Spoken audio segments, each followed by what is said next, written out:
boys and girls. It's Wednesday, May 13th, so I want to give a shout out to Dakota Moss and to Harper McCoy. I also want to give a big birthday shout out to Blakely Harris. Blakely, I doubt you're turning 30 like my son just did yesterday, but I'm thinking you're turning 10, so that's a great number. Happy birthday.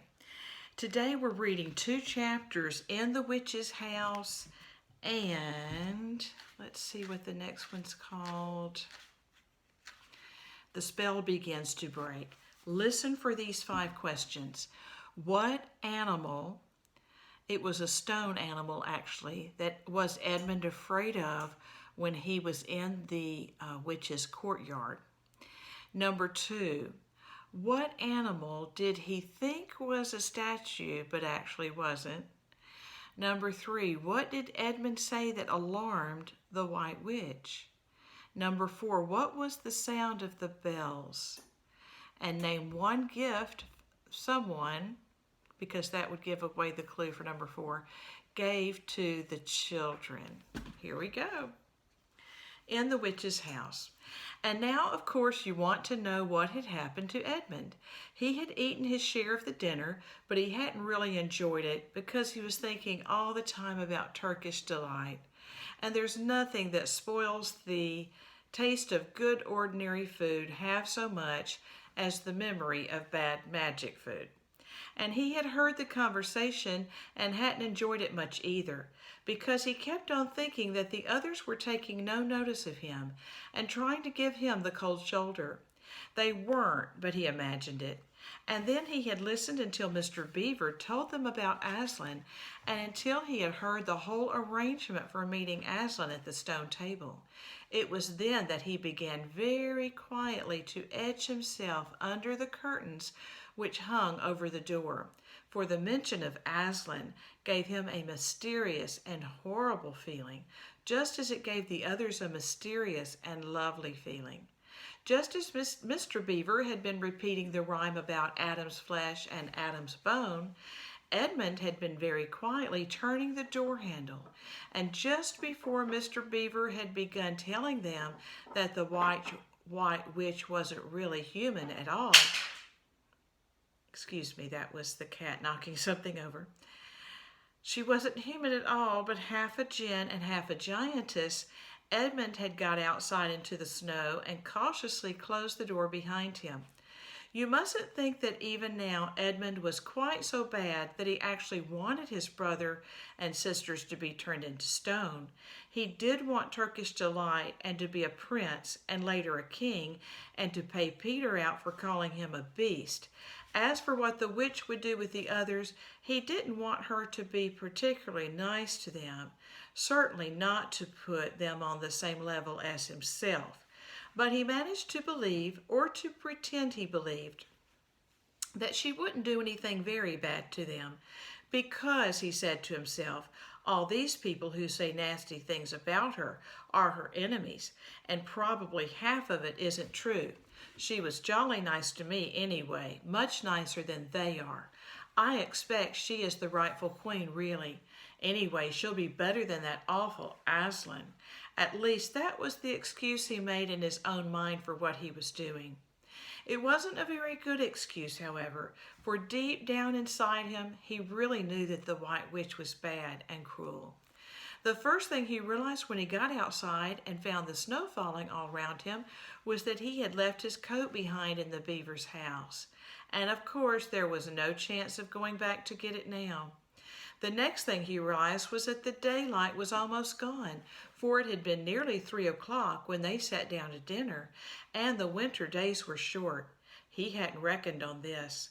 But he had to make the best of it, so he turned up his collar and shuffled across the top of the dam. Luckily, it wasn't so slippery since the snow had fallen, to the far side of the river. It was pretty bad when he reached the far side. It was growing darker every minute, and what with that and the snowflakes swirling all round him, he could hardly see the 3 feet ahead. And then, too, there was no road. He kept slipping into deep drifts of snow and skidding on frozen puddles and tripping over fallen tree trunks and sliding down steep banks. And barking his shins against rocks till he was wet and cold and bruised all over. The silence and the loneliness were dreadful. In fact, I really think he might have given up the whole plan and gone back and owned up and made friends with the others if he hadn't happened to say to himself, "When I am king of Narnia, the first thing I shall do will be to make some decent roads." And of course that set him off thinking about being a king and all the other things he would do, and this cheered him up a good deal. He had just settled in his mind what sort of palace he would have and how many cars, and all about his private cinema and where the principal railways would run, and what laws he would make against beavers and dams, and was putting the finishing touches to some schemes for keeping Peter in his place when the weather changed. First the snow stopped, then a wind sprang up, and it became freezing cold. Finally, the clouds rolled away and the moon came out. It was a full moon and shining on all that snow. Hang on just a moment. I think my husband's just getting home, so I'll turn it this way. Instead of all that shining snow, it made everything almost as bright as day, only the shadows were rather confusing. He would never have found his way if the moon hadn't come out by the time he got to the other river. You remember he had seen, when they first arrived at the Beavers, a smaller river flowing into the great one lower down. He now reached this and turned to follow it up. But the little valley down which it came was much steeper and rockier than the one he had just left, and much overgrown with bushes, so that he could not have managed it at all in the dark. Even as it was, he got wet, though, for he had to stoop under branches, and great loads of snow came sliding off onto his back. And every time this happened, he thought more and more how he hated Peter, just as if all this had been Peter's fault. Close that door. But at last he came to a part where it was more level, and the valley opened out. And there, on the other side of the river, quite close to him, in the middle of a little plain between two hills, he saw what must be the White Witch's house. And the moon was shining brighter than ever. The house was really a small castle. It seemed to be all towers, little towers with long pointed spires on them, sharp as needles. They looked like huge dunces' caps or sorcerers' caps, and they shone in the moonlight, and their long shadows looked strange on the snow. Edmund began to be afraid of the house. But it was too late to think of turning back now. He crossed the river on the ice and walked up to the house. There was nothing stirring, not the slightest sound anywhere. Even his own feet made no noise on the deep, newly fallen snow. He walked on and on, past corner after corner of the house, and past turret after turret to find the door. He had to go right round to the far side before he found it. It was a huge arch, but the great iron gate stood wide open. Edmund crept up to the arch and looked aside into the courtyard, and there he saw a sight that nearly made his heart stop. Just inside the gate, with the moonlight shining on it, stood an enormous lion, crouched as if it was ready to spring. And Edmund stood in the shadow of the arch, afraid to go on and afraid to go back, with his knees knocking together.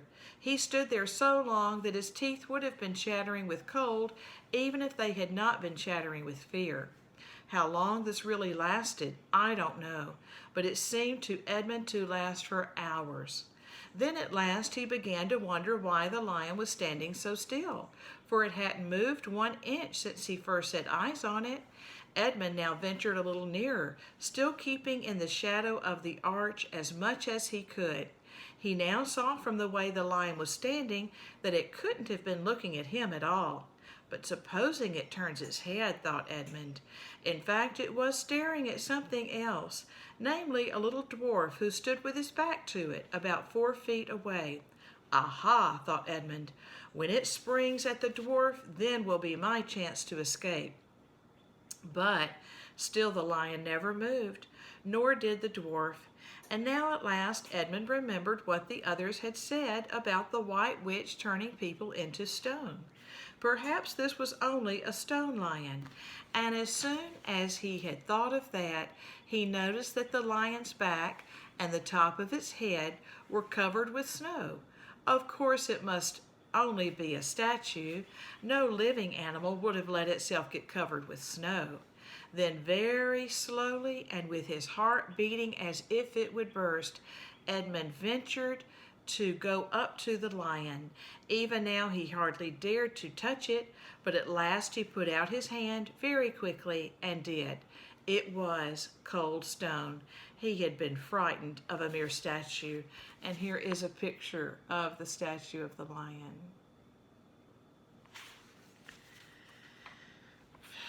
The relief which Edmund felt was so great that in spite of the cold, he suddenly got warm all over, right down to his toes. And at the same time there came into his head what seemed a perfectly lovely idea. Probably, he thought, this is the great lion Aslan that they were all talking about. She's caught him already and turned him into stone. So that's the end of all their fine ideas about him. Pooh, who's afraid of Aslan? And he stood there gloating over the stone lion, and presently he did something very silly and childish. He took a stump of lead pencil out of his pocket and scribbled a mustache on the lion's upper lip and then a pair of spectacles on its eyes. Then he said, "Yah, silly old Aslan, how do you like being a stone? You thought yourself mighty fine, didn't you?" But in spite of the scribble on it, the face of the great stone lion still looked so terrible and sad and noble, staring up in the moonlight, that Edmund didn't really get any fun out of jeering at it. He turned away and began to cross the courtyard. As he got into the middle of it, he saw that there were dozens of statues all about, standing here and there, rather as the pieces stand on a chessboard when it is halfway through the game. There were stone satyrs and stone wolves and bears and foxes and catamountains of stone. There were lovely stone shapes that looked like women, but who were really the spirits of trees. There was the great shape of a centaur and a winged horse and a long, lithe creature that Edmund took to be a dragon. They all looked so strange standing there perfectly lifelike and also perfectly still in the bright cold moonlight that it was eerie work crossing the courtyard. Right in the very middle stood a huge shape like a man, but as tall as a tree, with a fierce face and a shaggy beard and a great club in its right hand. Even though he knew that it was only a stone giant and not a live one, Edmund did not like going past it. He now saw that there was a dim light showing from a doorway on the far side of the courtyard. He went to it. There was a flight of stone steps going up to an open door. Edmund went up them. Across the threshold lay a great wolf. It's all right, he kept saying to himself. It's only a stone wolf. It can't hurt me. And he raised his leg to step over it. Instantly the huge creature rose, with all the hair bristling along its back, opened a great red mouth, and said in a growling voice, "Who's there? Who's there? Stand still, stranger, and tell me who you are." "If you please, sir," said Edmund, trembling so that he could hardly speak, "my name is Edmund, and I'm the son of Adam that Her Majesty met in the wood the other day, and I've come to bring her the news that my brother and sisters are now in Narnia, quite close, in the beaver's house. She wanted to see them." "I will tell Her Majesty," said the wolf. "Meanwhile, stand still on the threshold, as you value your life." Then it vanished into the house. Edmund stood and waited, his fingers aching with cold and his heart pounding in his chest, and presently the gray wolf Maugrim, the chief of the witches' secret police, came bounding back and said, come in, fortunate favorite of the queen, or else not so fortunate." And Edmund went in, taking great care not to tread on the wolf's paws. He found himself in a long, gloomy hall with many pillars, full as the courtyard had been of statues. The one nearest the door was a little fawn with a very sad expression on its face, and Edmund couldn't help wondering if this might be Lucy's friend. The only light came from a single lamp, and close beside this sat the White Witch. "I'm come, your Majesty," said Edmund, rushing eagerly forward. "How dare you come alone?" said the witch in a terrible voice. "Did I not tell you to bring the others with you?" "Please, your Majesty," said Edmund, "I've done the best I can.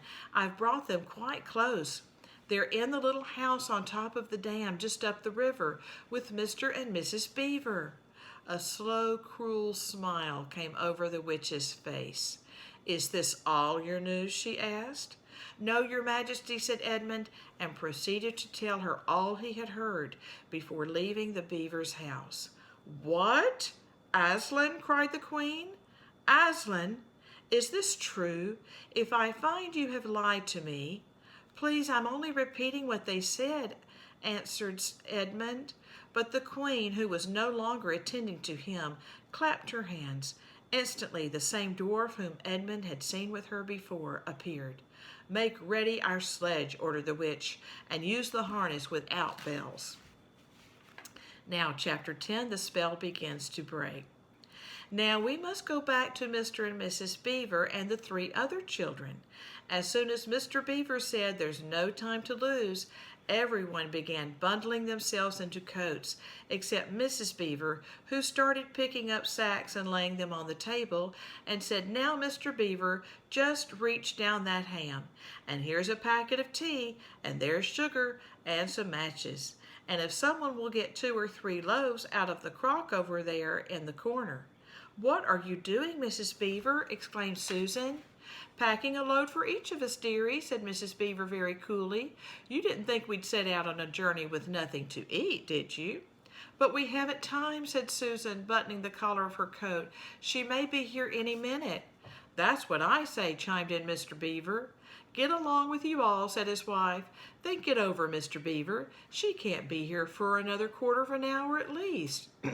"But don't we want as big a start as we can possibly get," said Peter, "if we're to reach the stone table before her?" "You've got to remember that, Mrs. Beaver," said Susan. As soon as she has looked in here and finds we're gone, she'll be off at top speed." "That she will," said Mrs. Beaver, "but we can't get there before her, whatever we do, for she'll be on a sledge and we'll be walking." "Then have we no hope?" said Susan. "Now don't you get to fussing, there's a dear," said Mrs. Beaver, "but just get half a dozen clean handkerchiefs out of the drawer. Course we've got a hope. We can't get there before her, but we can keep under cover and go by ways she won't expect, and perhaps we'll get through." "That's true enough, Mrs. Beaver," said her husband, "but it's time we were out of this." "And don't you start fussing either, Mr. Beaver," said his wife. "There, that's better. There's 5 loaves, and the smallest for the smallest of us. That's you, my dear," she added, looking at Lucy. "Oh, do please come on," said Lucy. "Well, I'm nearly ready now," answered Mrs. Beaver at last, allowing her husband to help her into her snow boots. "I suppose the sewing machine's too heavy to bring?" "Yes, it is," said Mr. Beaver, "a great deal too heavy, and you don't think you'll be able to use it while we're on the run, I suppose?" "I can't abide the thought of that witch fiddling with it," said Mrs. Beaver, "and breaking it, or stealing it as likely as not." "Oh, please, please, please do hurry," said the 3 children. And so at last they all got outside, and Mr. Beaver locked the door. "It'll delay her a bit," he said, and they set off, all carrying their loads over their shoulders. The snow had stopped and the moon had come out when they began their journey. They went in single file, first Mr. Beaver and then Lucy, then Peter, then Susan, and Mrs. Beaver last of all. Mr. Beaver led them across the dam and onto the right bank of the river, and then along a very rough sort of path among the trees right down by the river bank. The sides of the valley, shining in the moonlight, towered up far above them on either hand. "Best keep down here as much as possible," he said. "She'll have to keep to the top, for you couldn't bring a sledge down here." It would have been a pretty enough scene to look at through a window from a comfortable armchair, and even as things were, Lucy enjoyed it at first. But as they went on walking and walking and walking, and as the sack she was carrying felt heavier and heavier, she began to wonder how she was going to keep up at all. And she stopped looking at the dazzling brightness of the frozen river with all its waterfalls of ice, and at the white masses of the treetops, and the great glaring moon, and the countless stars, and could only watch the little short legs of Mr. Beaver going pad, pad, pad, pad through the snow in front of her, as if they were never going to stop. Then the moon disappeared and the snow began to fall once more. And at last Lucy was so tired that she was almost asleep and walking at the same time, when suddenly she found that Mr. Beaver had turned away from the river bank to the right and was leading them steeply uphill into the very thickest bushes.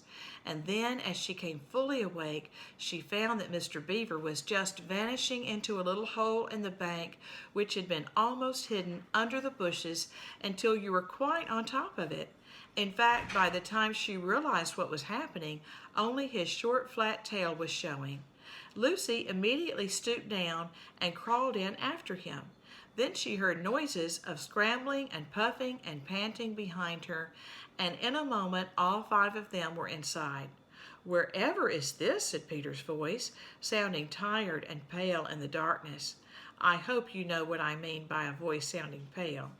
"It's an old hiding place for beavers in bad times," said Mr. Beaver, "and a great secret. It's not much of a place, but we must get a few hours' sleep."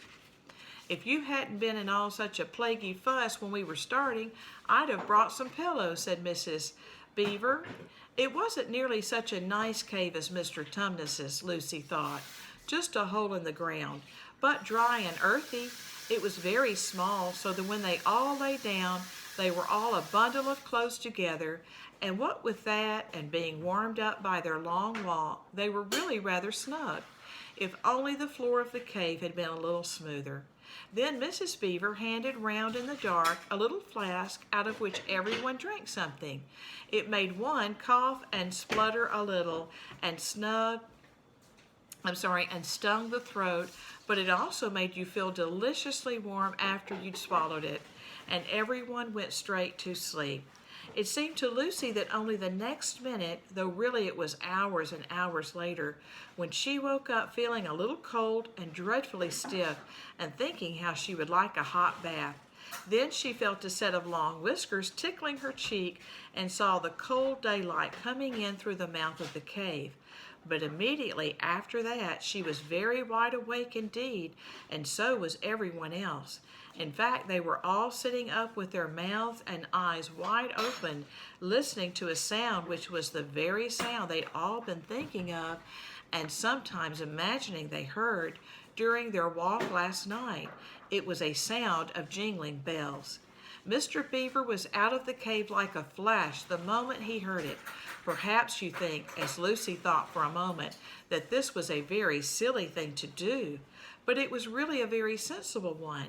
He knew he could scramble to the top of the bank among bushes and brambles without being seen, and he wanted above all things to see which way the witch's sledge went.